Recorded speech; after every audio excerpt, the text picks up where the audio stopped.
Welcome to the Properties to Profit podcast. I'm Michael, your host. Excited to share with you my journey from a six-figure job to building a successful real estate business. Each episode will explore various aspects of real estate investing, from wholesaling and flipping to managing rentals. I'll share the lessons and insights I've gained, aiming to help you avoid mistakes and achieve your financial goals.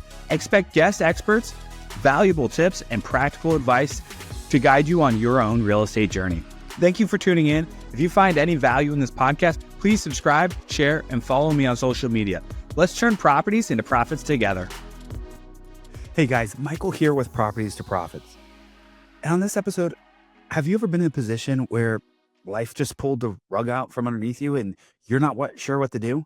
Well, I wanted to share a story. A buddy recently called me and he had just bought into a franchise and he got some business cards printed and he started giving out some friends, and then less than 24 hours later, he called me and said, "Hey, I think I might get fired." Well, later that day, he got the call that he was being let go because he was starting his own franchise. And I told him, this is amazing. This is the best thing that's ever going to happen to you. And I can share with you why. I've been through this and everyone doubted me. And now I've done over $12 million in revenue. And that's in less than 4 years since being let go. So at the end of the day, what I told him is, you got to bet on yourself, and there's no better time than now. So let's break this down, guys, because I think a lot of us are afraid to bet on ourselves, and a lot of us don't know what to do. And so if you guys have ever been in a spot where life pulled the rug out from underneath you, like he's holding everything together. He had a nice W-2 job, and I had a nice W-2 job when it happened to me. And then literally the next moment, the job's gone. You don't know where your paycheck's going to come from. You don't know what the safety net's going to look like anymore, and it just disappears. And that's what happened to my buddy, and it happened to me as well. Both of us were pretty emotional when it happened. He was struggling. He has 5 kids. He didn't know what to do. He has a wife who doesn't work full time, and he has had this W-2 job for a while. For 20 plus years, he's had a solid W-2 income coming in, and he had big plans with this franchise, but he wanted to grow slowly. He thought he'd have a ton of time. And unfortunately, fear is really knocking at his door. He's scared of what's going to happen, and fear's knocking louder than it ever has. And that could be tough. That could be extremely tough. And what I want to share with you, and this is what most people miss, this is going to be the biggest opportunity in his life, or potentially the greatest opportunity in his life. But it's only going to be that way if he chooses to see it that way. And most of us, when given the opportunity, are going to miss the biggest opportunity in our life because we let fear break us down. But first things first, guys, let's break down his expenses. And turns out he's in better shape than probably most people. He's got a car paid off, got great credit. He bought his house almost 3 years ago with 20% down. He probably has close to 25, 30% equity. He's in an area where it's still gone up. And to me, it's a good start. The only thing he's got to worry about is everyday living costs, food for the family, and a mortgage payment. And so what I told him, he's going to look like he's still got paychecks coming in. So let's secure that foundation. Let's build line of credit so that he has security going forward. And so what I kind of walked him through was how to get 0% financing. He can go refinance the car. Sure, he's going to have a payment, but he's going to have an extra $25K in the bank. Also, he can go pull out a line of credit. There are local credit unions that will give him up to 90% loan to value as a second position to his current mortgage. So he's got a pretty expensive house. So roughly, I think he can pull out 10 to 15% in a second mortgage there. I mean, that could be upwards of an extra $80,000 to $90,000 to put him in a good spot. And then those line of credits, those 0%, and then he can really take from that if he needs to. Another thing is he still has cash in the bank. He has roughly 6 to 7 months operating cash for his family and his business in the bank. So he's in a really good spot. And let's just go ahead and build those reserves just in case so that we can really focus on growing his business.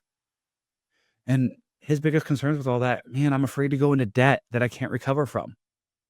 And I said, well, unfortunately, that's business ownership. You bought into a franchise, you have debt there. And unfortunately, there's going to be ups and downs and it takes time. And that's the game of business. How do we manage our debts? How do we manage our expenses so that we can get profitable? It costs to hire employees. And it's not for the faint of heart. But if you want a life of freedom, then he's got to pay that price. And that price is isolation. He's going to have to work harder. He's going to have to lead his family during this time. And he's going to have to walk through fire without knowing what's going to be on the other side. And that's where I shared with him my story. So for you guys that don't know this, August 17th of 2021, same thing happened to me. I started running TV ads to buy houses. And the day the day I got fired, and I'd gone in on my off day to work. So I was still dedicated to my company. On that day, I had over $120,000 in commissions bankrolled that would have been paid in the future. I sold new homes, so it could take some time. And I just sold 3 houses that hadn't yet hit that. So it was much higher. A lot of people around me were telling to sue them, but I knew what I had signed up for. I knew that I didn't have much options. Um, I mean, the projects hadn't closed. It was new homes, like I said. And so everyone around me was like, hey, you can go get a job. You're great. Go work for the competition. And I did an interview with one of the biggest builders around it. At the end of the day, I didn't have my heart in it and they didn't hire me. And it was kind of funny. They said something like, we're not sure you'd be the top 10 rep here. And I kind of giggled. And after that, I went all in on myself. I told them, watch me build my life. And I thanked that manager for not hiring me because I knew I could do better on my own.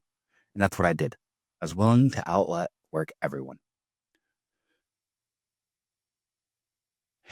And what social media doesn't tell you is the real truth. Building a business of sustainability doesn't happen overnight. It takes years, years, and years. And when you first get started, it's super exciting. The first 3 to 6 months, maybe even a year, it's exciting. Things are going your way. You're growing every single day. But year 2 kind of kicks in. You're still motivated, maybe a little bit less. But for sure, year 3, that newness of the business and being a business owner wears off. You've hired people that you've got to really bring the business in so you can support them, and you got to still show up. You got to have discipline.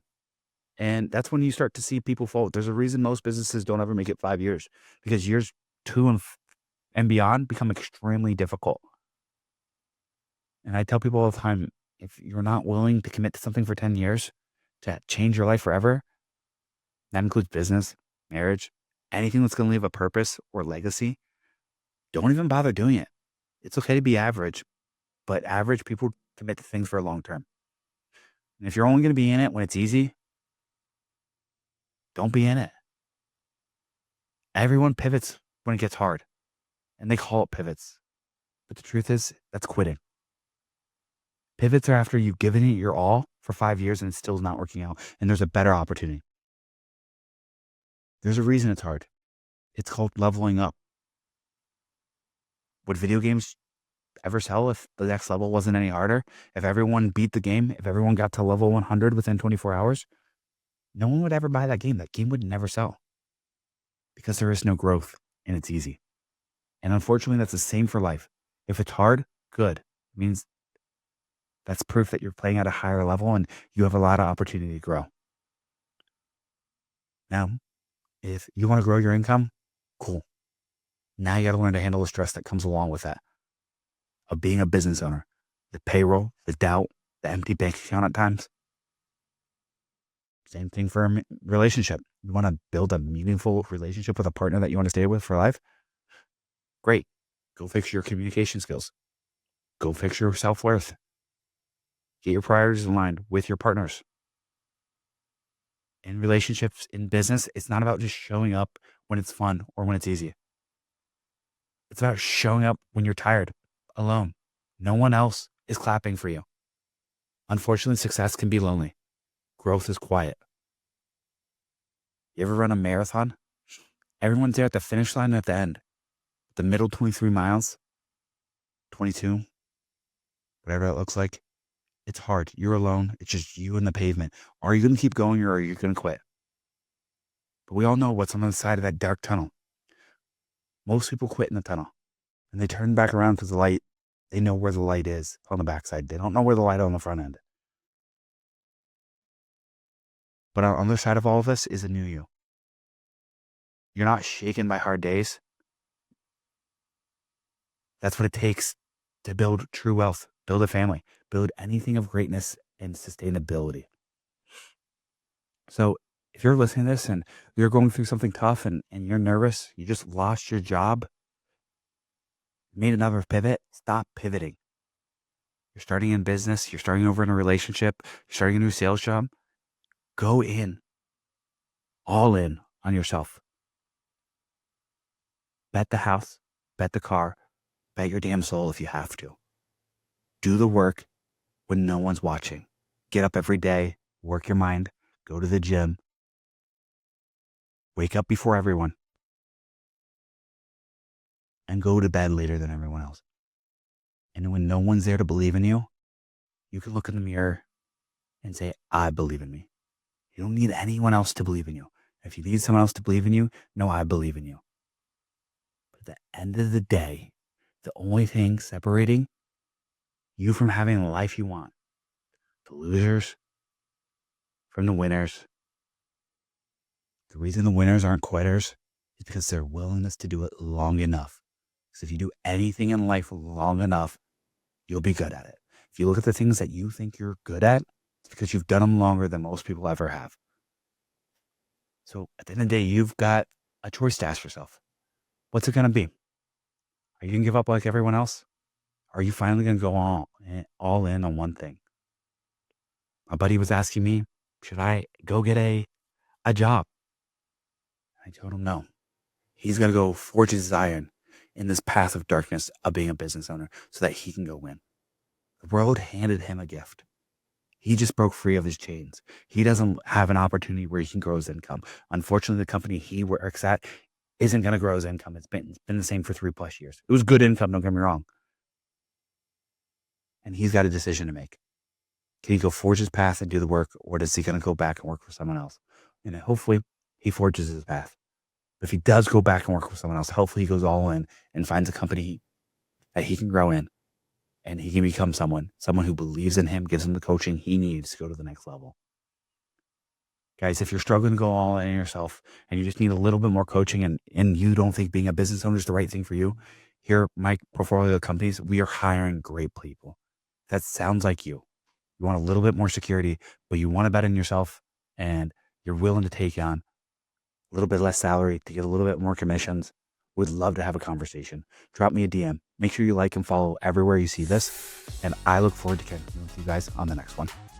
Thank you for listening to the Properties for Profit podcast. I hope you found today's episode valuable. If you enjoy the show, please subscribe and share it with others who might benefit. Follow me on social media for more updates and tips. Until next time, keep turning properties into profits.